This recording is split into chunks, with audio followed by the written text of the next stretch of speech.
What's going on, guys? Andrew Piluk Hockey here, back again with another video. I waited until the next day because I felt like making a video right after the game and after the series was not necessary. Now, if you are new to this channel, tons of Leafs trade rumor videos and stuff like that are coming. I didn't expect to be making that style of video for a while, but the Leafs decided to do what they do every single year and get eliminated in the first round. Last year, mind you, they didn't even technically make the playoffs because they lost to Columbus in like the play-in round. So they just consistently are underperforming when it comes to the postseason. So the reason why I hung up the Tavares jersey behind me again for this video, because I took down all my Leaf stuff in my room because I couldn't even look at the logo.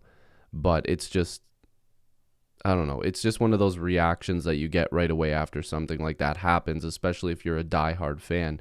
The reason I put up that jersey is because I remember telling somebody, I believe it was at work, and I told a few people this: if the Leafs can't win for their captain after what happened, if they can't collect themselves and win the series for their captain, then this team needs to be just split apart.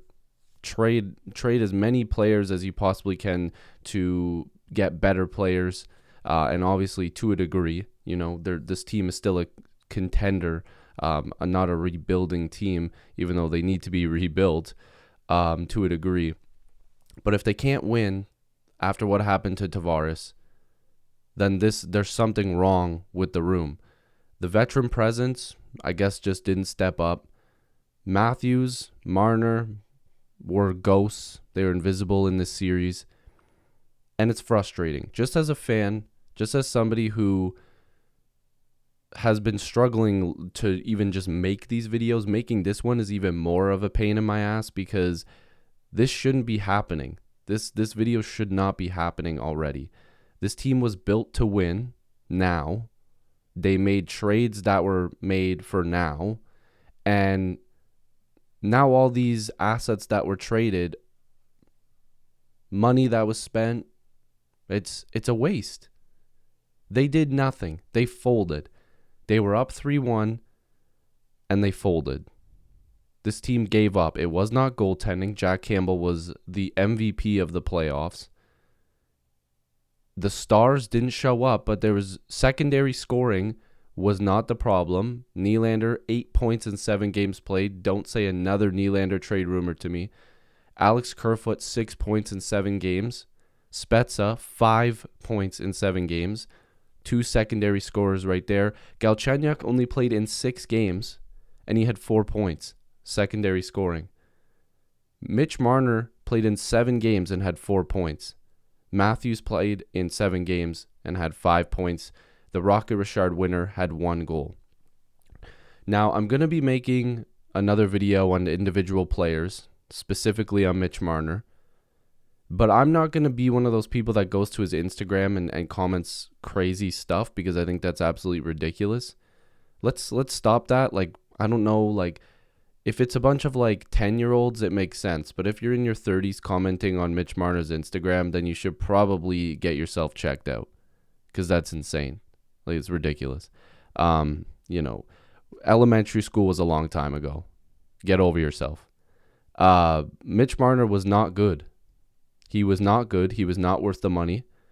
And there's a very serious conversation that needs to be had about trading him. And that is something I'm going to be making a video on in the very near future, like within the next 2 days, because it's insane. It's absolutely insane what happened. Game 7s are a demon for the Toronto Maple Leafs. They're the beast that they have yet to slay, and I don't see any reason to believe that they'll do it again, or if they'll do it at all if they bring back this roster again. This isn't going to work.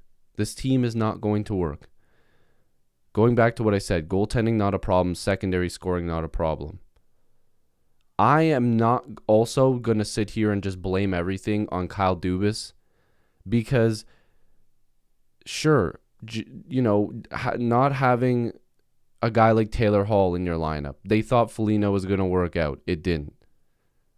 But they also didn't have Tavares and Muzzin. Now, that's not an excuse either. This team still should have won. This team had depth. I'm not going to blame Kyle Dubas. Could there have been better moves made? Of course there could have.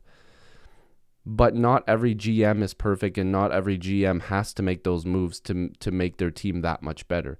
Dubas went out and got depth. He got backup goaltending. He got a star technically in Foligno, in terms of an all-around leader, physical guy who can chip in with some points. Foligno didn't score one goal, and he was useless in the playoffs. I mean, the guy was hurt half the time, but when he was out there, I honestly felt like it was just another fourth line shift, like to be completely honest with you. But I felt like that for Marner and Matthews for a lot of these games as well. They just weren't dangerous whatsoever.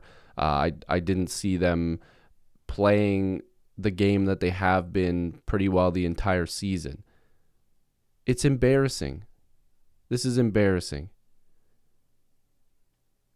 And I don't know where they go from here. And by the way, I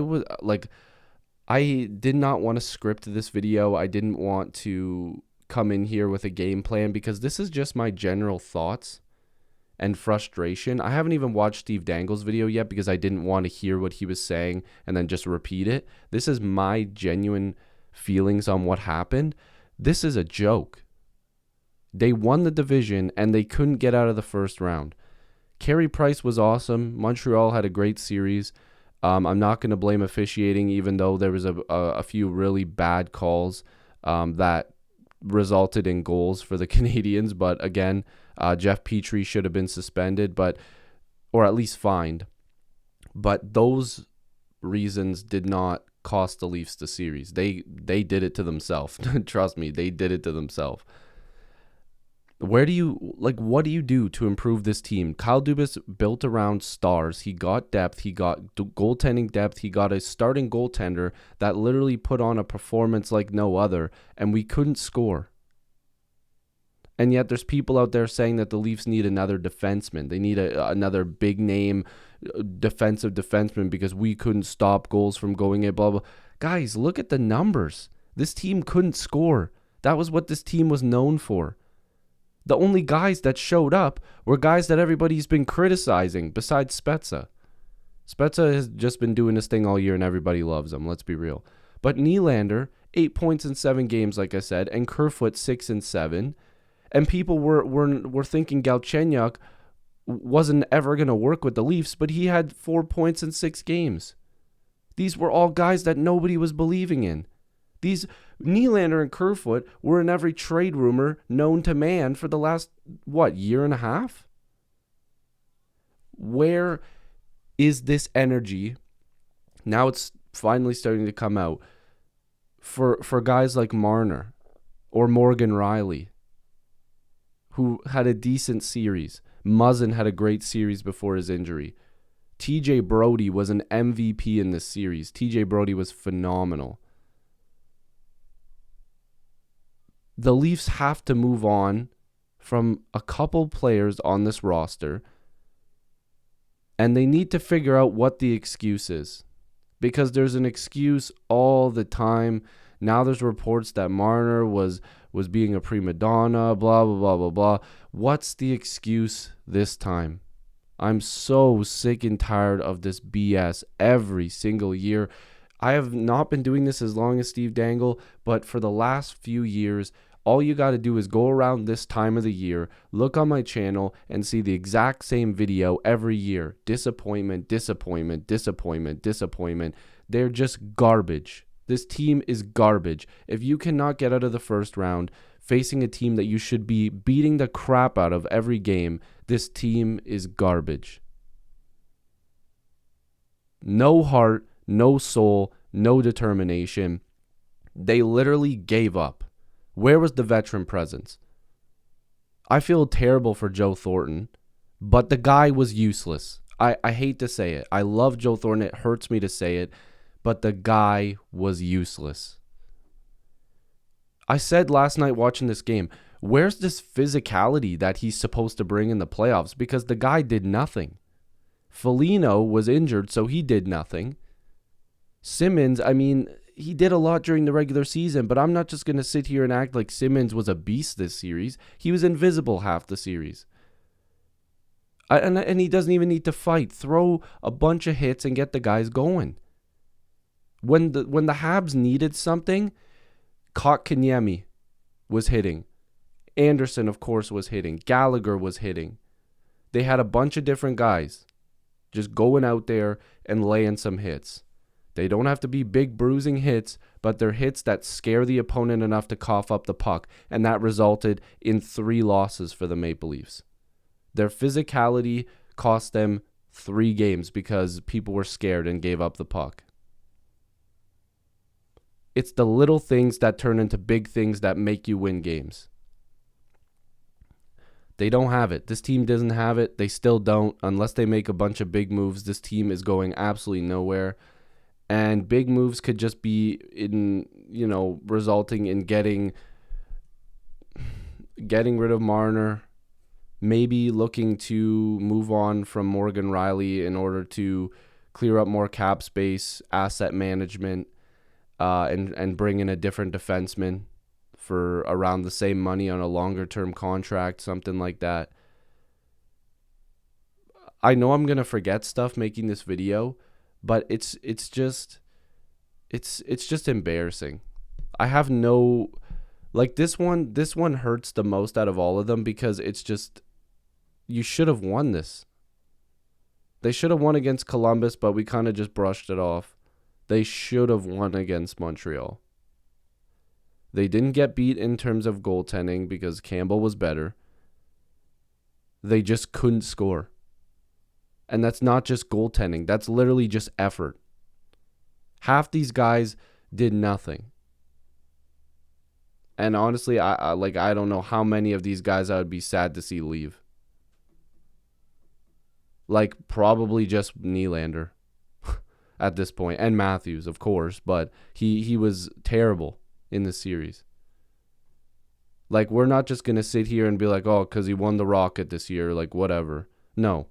Show up when it's time to get, the big points. You got a guy in his late 30s that was outperforming these guys. Unbelievable. Actually, no, very believable. It's very believable. I don't even know what else to say. This team is not good. Because when you give up here, it's over. And they gave up here. And it translated on the ice. I'm not blaming Keefe. I'm not blaming Dubas to a degree. There's room for improvement when it comes to him. And by the way, if he gets fired, it's a scapegoat move. Because there's going to be conversations being had, and this is something I'm going to bring up in another video, but there's going to be some like trade Marner, don't trade Marner, push and pull from 2 sides here, and that can result in somebody getting fired. So we'll see what happens. That's just my guess. The last time something like that happened is when Brian Burke was fired because he didn't want to make the Luongo trade, I believe. I'll have to fact check that one. But anyways, hopefully you guys enjoyed my little rant here. Wow, that was way longer than I expected it to be. I'm exhausted. I've been working every single day. And, it's kind of like a little bit of a treat to watch hockey. But now I don't want to watch any hockey. I don't. There's not one part of me that wants to watch hockey. I'm going to watch the Blue Jays. I'm going to cheer for them. I'm going to enjoy those games. Because I didn't enjoy that Game 7 at all. I didn't enjoy Game 6. And I said it. If they lose Game 6, they're not winning Game 7. That's what happened. What's next for this team? You guys let me know. Make sure to subscribe. Lots of trade videos coming. I can't believe I'm saying that already. It's June 1st. Ridiculous. Already trade rumors. Insane.